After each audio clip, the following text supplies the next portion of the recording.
First time I'm actually seeing this, and proof that I think it works. What's up, everybody? My name is Rory, and welcome back to another episode of Rory Moto.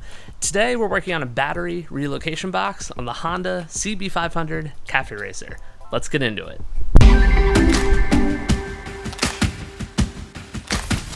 Alright, so as I'm sure a lot of you know, the stock battery size on these things are just an absolute beast.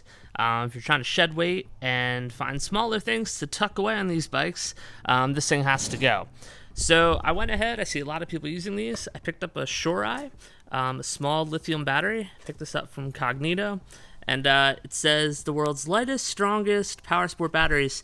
And I haven't used this yet, but what I can attest to thus far is this thing is insanely light. I mean, that is like maybe a pound. But yeah, when you put it next to the stock battery, you can just instantly see the difference. So much smaller, much lighter, but the task becomes where to put it. Unlike a lot of cafe builds, there isn't enough space under this cowl for that battery to sit. Even though this is such a small size, I was very aggressive with the small size of this cowl, and I knew before it was even made that there wasn't going to be enough space under here for this to fit.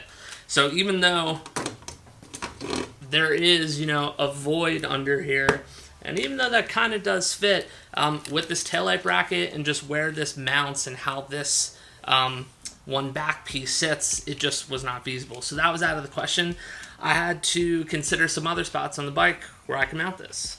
I know a common choice is to place the battery in some sort of electronics tray. Now, I picked this one up and I fully intend on using this for my wiring, but what I loved about this is that it sits flush with the 1-inch frame tube. Now, I could get another one that came down another 2 inches, I believe, but when I was kind of eyeing up what that would look like, well, quite honestly, I didn't really think it was all that appealing to have this battery sticking down below the frame tubes like this. That simplistic, minimalistic look that is this cafe see-through frame style was just kind of gone. It was a bit ugly, and in my opinion, wasn't an option for this battery relocation. I explored some other options that I've seen people do. Thought about under here. That was a possible contender. I've even seen people go right here, right there, mounted underneath the swing arm. There's a small space there. That was totally out of the question. I've seen people kind of hang it down here. That just looks like a diaper, in my opinion. So all those options were out. But then I thought about this space right here. And to my surprise, this battery, on a little bit of an angle, actually fit quite flush, if you see, between these frame tubes. So I thought I was onto something, and I'd never really seen anybody put a battery here. Alright, so here's the plan. I'm not sure if you can see these two tabs that have since been welded onto the frame, but that was originally intended for this. Dustin Cott, again, Cott Motorcycles, same guy that made the seat. He manufactures these splash guards, which I think are killer. So I'm going to do just a quick mock-up here so you can see. That sits like such to, in an aesthetically pleasing way, give the carbs a little bit of protection. So here's kind of where my thought process came with the battery. This void here is where I want the battery to sit. Now, I don't want to create some other box and just have these like two independent things here. I want to completely scrap this, create something new that accomplishes the same thing as this splash guard, but also extends further down, so a plate, that also has a box that's built off of it that can hold this battery. And that's exactly what I did. So the first thing that I did was create a template. This was my starting point. And you can see how I used the initial splash guard that Dustin made as a starting point for what I ended up creating. I wanted to utilize the same two mounting holes on this splash guard so that I can continue to use the tabs that are already fabbed onto the frame. So you can see here and here, that's exactly what I did. Credit is due where credit is owed.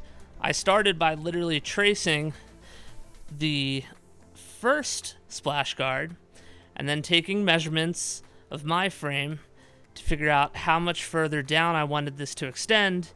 And after a few trial and errors, I needed to get that radius high enough so that, the movement of the swing arm when this bike is actually on the road gave enough clearance so it wouldn't hit this plate. So that was the thinking. I later created a different set of holes, just something that I thought was flattering. They taper down equal distance in between each. But then the next thing was getting this battery box incorporated into this new splash guard. So what I then ended up with was this. I continued the mock-up, and this little box made of cardboard became the template for the battery box. I took measurements of this box, and my thinking was I was going to utilize the foam inserts. I dropped the battery. I was going to utilize the foam inserts that come with the battery, which are intended to, fill up any extra spaces. And I wanted to create a little shock absorption within this battery box. So there's about an extra, I'd say, 1/4 inch across all faces of that box. So it's a little larger than the battery itself. But what I plan to do later is fill those spaces with that foam, create some cushion. Any of the impact and shock will take some of the load, hopefully, off the battery. All right, so you can kind of see what I'm talking about here. The idea is that this battery will be housed right there.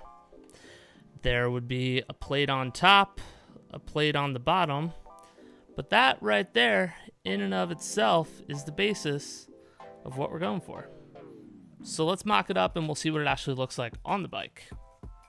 All right, let's try it. So I'm going to utilize these tabs just like before. Now you might see that it's already kind of bowing a little bit. One, this paper it's not rigid enough, so it's not really behaving properly. I have a little electrical tape here just to kind of compensate for the paper flaring up a bit so we can just kind of see the lines. But something I do want to point out is this plate will not, so ultimately this plate will not sit flush with the frame tube, and I knew that. The space I needed on this box resulted in it coming into contact with the engine case.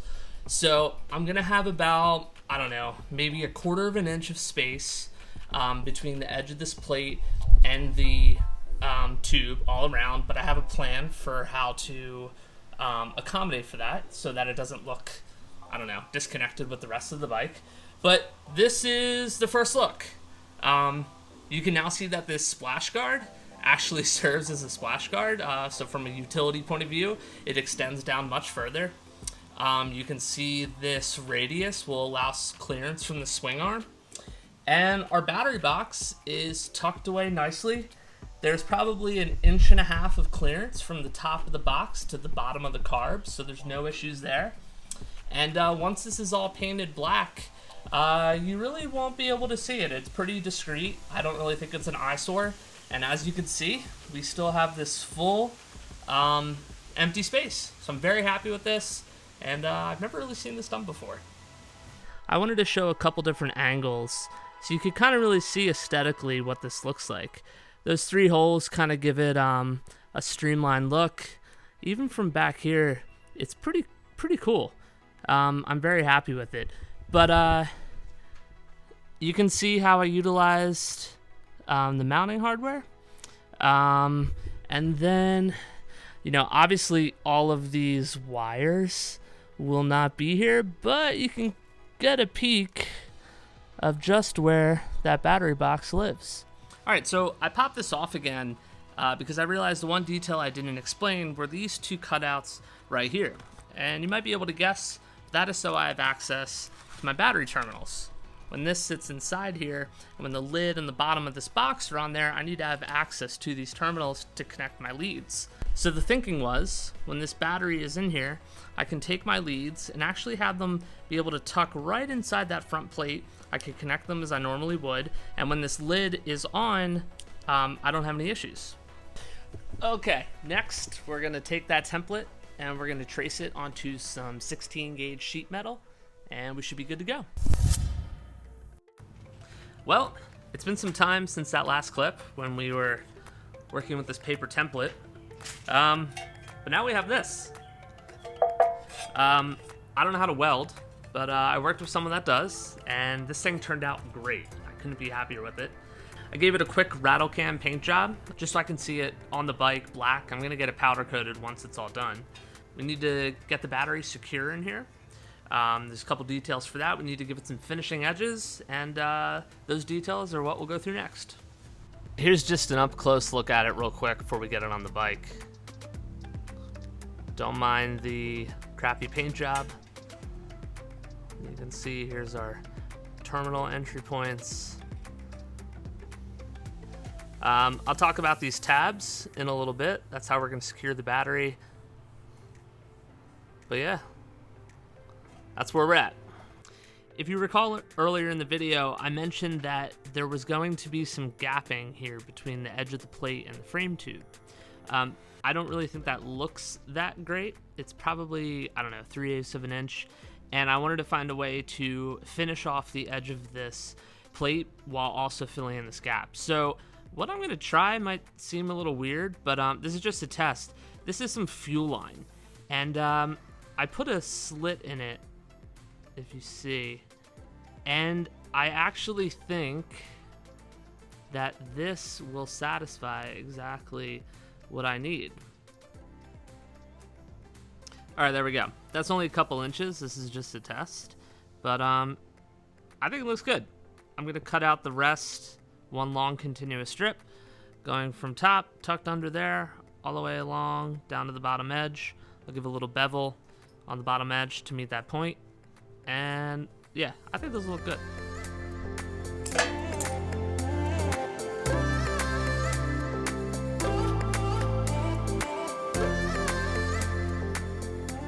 Did that on both of these. So there's a slit that runs down the center.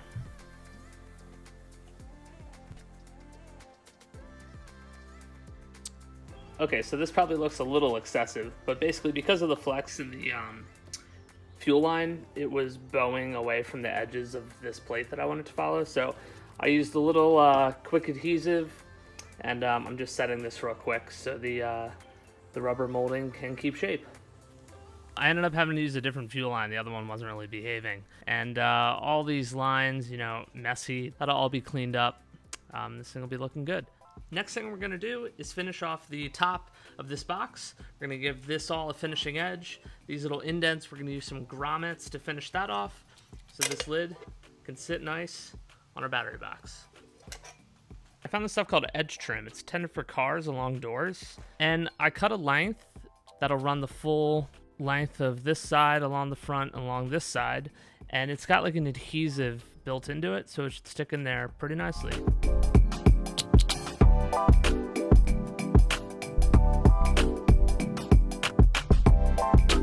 There we go.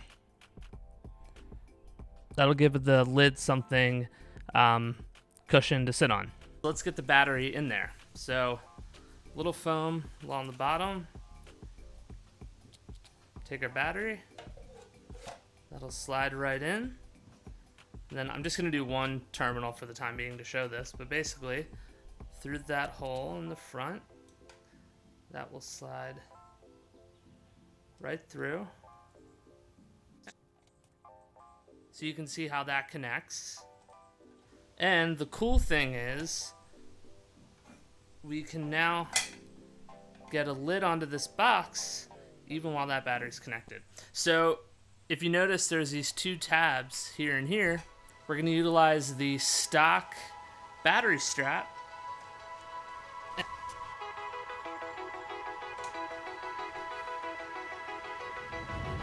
There we have it.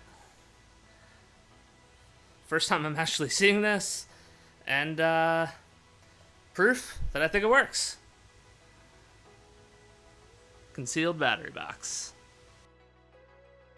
Back mounted on the bike, you can see our rubber edge continues along the entire thing now. There's still a little bit of a gap, but not nearly as extreme as it was. I mean, maybe down to 1/8 of an inch. And yeah, I think that fuel line, you don't know it's fuel line until you're up close looking at it. If we see down here, you can see where the battery box is. But yeah, finished product is a splash guard, keeps our carbs protected, and a pretty discreet way to have our battery be accessible yet hidden. And there we have it. You know, it started as a problem, turned into a really cool solution. I did not know where I was going to put the battery on this bike, but what we ended up with is something, in my opinion, original. It fits this bike well. I think it looks great. It's dual purpose. We have a splash guard. We have our battery box. After some powder coating, this will be a little cleaner. But yeah, it's, you know, there's plenty of stuff that's bolt-on this bike. I'll be the first to admit that. But there wasn't a solution out there, and I was excited to come up with something myself. I was excited to see it through, and it ended up being exactly what I was envisioning, and it worked, which is the coolest part. And I think that's what's exciting, that's what's inspiring about doing something like this. So hopefully you like it as much as I did. Maybe it'll inspire you to do something similar if you're having the same problem that I was. And yeah, that'll do it for this episode. Thanks for watching. We'll see you next time.